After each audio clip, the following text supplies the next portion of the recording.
Hey guys, how are you this morning? I want to do a little video response to Onision and Happy Cabby and their videos on gun violence. I want to talk a little bit about something, and that is the nature of what a gun is. It's a tool, and like any tool, it can be used for good or evil. Either way, it's simply a tool, just a tool. What this weapon relies on is the human being operating it. Now, let me show you something. I also have a crossbow. I could use this to do something as well, although it doesn't have the power of a gun. I mean, for example, if I have an intruder in my home, say the intruder is over 300 pounds, hopped up on the drug of his choice, wearing suspenders, a high degree of facial hair because he doesn't bathe or take care of himself properly. Now let's say this guy is breaking into my home. Let's say I load the crossbow. Well, that's one shot right there. Takes quite a few seconds to reload the crossbow. And if I miss, that's going to be a problem. Now, let's say I decided to use a knife on this intruder. This knife is a very big, heavy knife. See that? It's a big, heavy knife. Now if I've got the intruder and I'm striking at him, what if he grabs it? What if he somehow wrestles it from my hand? What if somehow he gets it away from me, that it can be used against me? So this also doesn't have that much stopping power in regards to a quick end to the problem. Well, I mean, if I'm really lucky, I could, get him up there on his throat. But what if I'm, sticking him with it, and because he's over 300 pounds, it's just layers and layers of fat, which really doesn't bother him much. I mean, he'd think of it like a, he'd think of it as a free tummy tuck, right? So, with that said, I would be better off with something like this. Because if I've got a over 300 pound intruder, 6 foot, wearing suspenders, unhygienic, hasn't bathed in God knows how long, and he's hepped up on whatever drug of choice he has.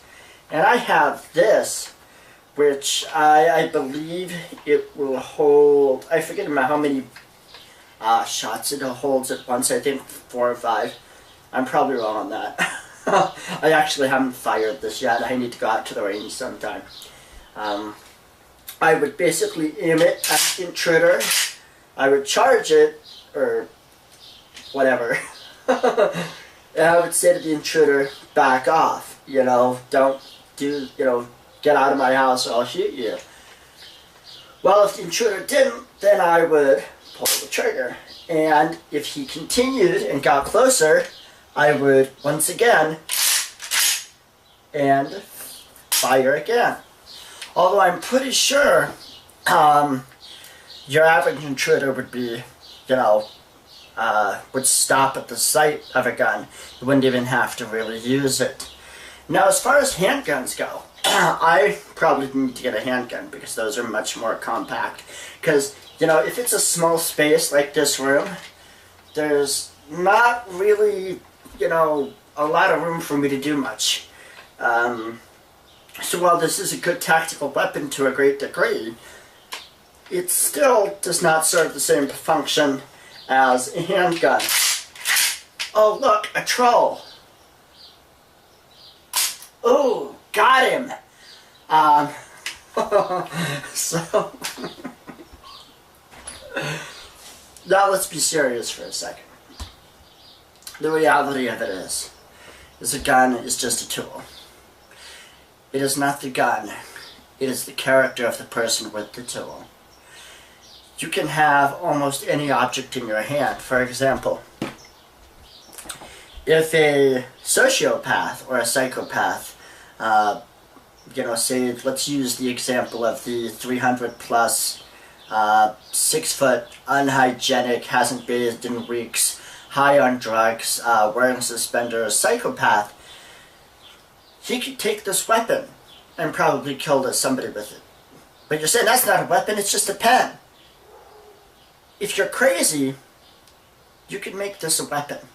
You can, gouge somebody's eyes out. You can take out their throat. You can, stab their Adam's apple. You can do a lot of damage with just a pen. Most people aren't going to do that with a pen. Most people aren't going to use something like this to hurt somebody. Because, see, the reality of it is, folks, is it's not the weapon. It's the character of the person holding the weapon. If somebody wants to hurt somebody, they're going to do it with whatever weapon they can use. And yeah, a gun is a quick, effective way to do that. But it's also a quick, effective way of somebody protecting themselves. There's been lots of stories where women, who had, guns on them while they were jogging or just walking down the street, they were attacked and they were able to defend themselves because they had the gun. And because of that gun, they were able to fight off an attacker. That was huge. And some people say, well, if you've got a gun, it's because you're compensating. Yeah, most of the women I know who have guns are compensating for being smaller and weaker than most of the guys around them. That's reality. And why shouldn't they own guns? Why shouldn't they be able to defend themselves? See, if your safety is going to be dependent upon the kindness of complete strangers, there's going to be a situation where you're going to get hurt. But if you take your own safety in your own hands and learn proper firearm, rules and all this other stuff, what to do with a firearm, what not to do with a firearm, then,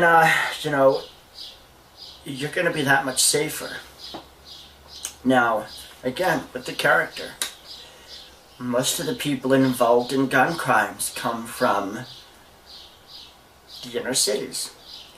And when I say gun crimes, I'm talking violent gun crimes, assault with a deadly weapon, home invasions, robbery, murder, rape, that kind of thing. Most people who do that are lower socioeconomic income brackets.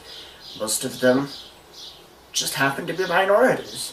Most of them just happen to be children of single mothers. Most of them come from broken homes. Most of them come from, educational backgrounds where some can barely read and write. Somebody like Onision, if he had a gun, I feel perfectly safe because I know that he is a person of character. Whereas, in the hands of a 300 plus pound redneck wearing suspenders who is high on drugs every day, I wouldn't want that guy to have so much as a butter knife in his hands. Seriously. And I think we need to really understand that. I think that's really the basis of the whole anti-gun, pro-gun argument. And the fact that nobody else is talking about that really concerns me. Because it's not about the tool. It's about the character of the person wielding the tool. The character of the person who is possessing the gun and willing to use it for whatever purpose, whether it's a good purpose or a bad purpose. I know this video is long. It's a very intense topic. It's a very interesting subject, but I feel like that necessity of talking about character is lacking in this entire debate. I hope I've given you something to think about, and with that said, have a great day.